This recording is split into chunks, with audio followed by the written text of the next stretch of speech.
ने जमीन घोटाले में एक बड़ी गिरफ्तारी की है।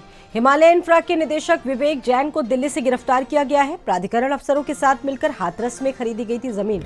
इनके द्वारा 2019 में दर्ज हुए मामले में तत्कालीन सीईओ पीसी गुप्ता पहले गिरफ्तार किए जा चुके हैं। प्राधिकरण के तत्कालीन सीईओ समेत 29 पर केस दर्ज हुआ था। मथुरा हाथरस तक जमीन खरीदकर यमुना प्राधिकरण में शामिल किया गया था। यमुना प्राधिकरण में जमीन शामिल करके कहा जा सकता है कि बड़ा भ्रष्टाचार किया गया। प्राधिकरण को जमीन की मोटी रकम पर बेचने के भी आरोप थे।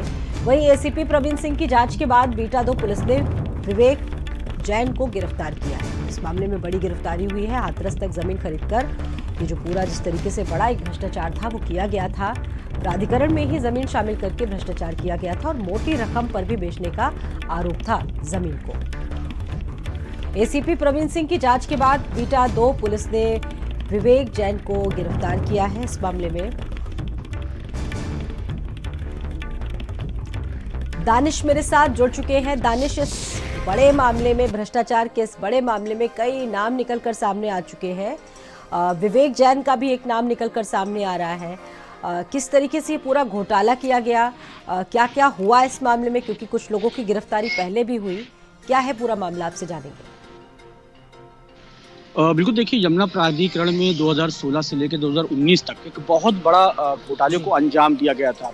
यहाँ पर जो तत्कालीन सीईओ थे पीसी गुप्ता, उन्होंने बिल्डरों और अपने रिश्तेदारों के साथ मिलकर यमुना प्राधिकरण का जो क्षेत्र नहीं लगता था, यानी मथुरा, हाथरस, अलीगढ़, जो क्षेत्र की जमीनें यमुना प्राधिकरण में नहीं लगती थी, उन जमीनों को भी मास्टर प्लान में लिया और अपने रिश्तेदारों, बिल्डरों के साथ उन जमीनों को खरीदा। और उन जमीनों को खरीदने के बाद यमुना प्राधिकरण, यानी सरकारी रेट जो यमुना प्राधिकरण था, उन रेटों पर उस जमीन को बेचा। लिहाजा जब 2019 में पूरा घोटाला खुला, घोटाला खुलने के बाद बाकायदा सीईओ जो रहे थे यमुना प्राधिकरण के पीसी गुप्ता, उनको गिरफ्तार किया गया। बीटा 2 थाने में सीईओ, ओएसडी समेत तकरीबन 29 लोगों के खिलाफ ये मामला दर्ज किया गया था। वो जांच 2019 से ही चल रही थी। सीईओ जो है वो जमानत पे बाहर थे। उसके बाद नोएडा के जो प्रथम एसीपी हैं प्रवीण सिंह, वो इस पूरे मामले की जांच कर रहे थे और जांच में पाया गया जो हिमालय इंफ्रा बिल्डर है, इसने भी बहुत सी जमीनें हाथरस में खरीदी थी। तकरीबन 14 करोड़ की जमीन खरीदी गई थी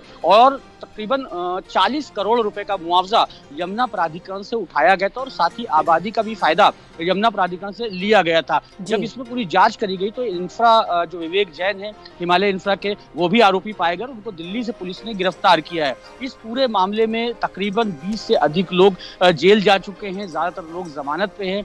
ये तकरीबन 4 साल से जांच चल रही थी। ठंडे बस्ते में, इसको हम कह सकते हैं, ठंडे बस्ते में ये जांच चली गई थी सीईओ की अरेस्टिंग के बाद। लेकिन दोबारा से जब नोएडा में ये बहुत धन्यवाद आपका दानिश, जानकारी देने के लिए। बात करेंगे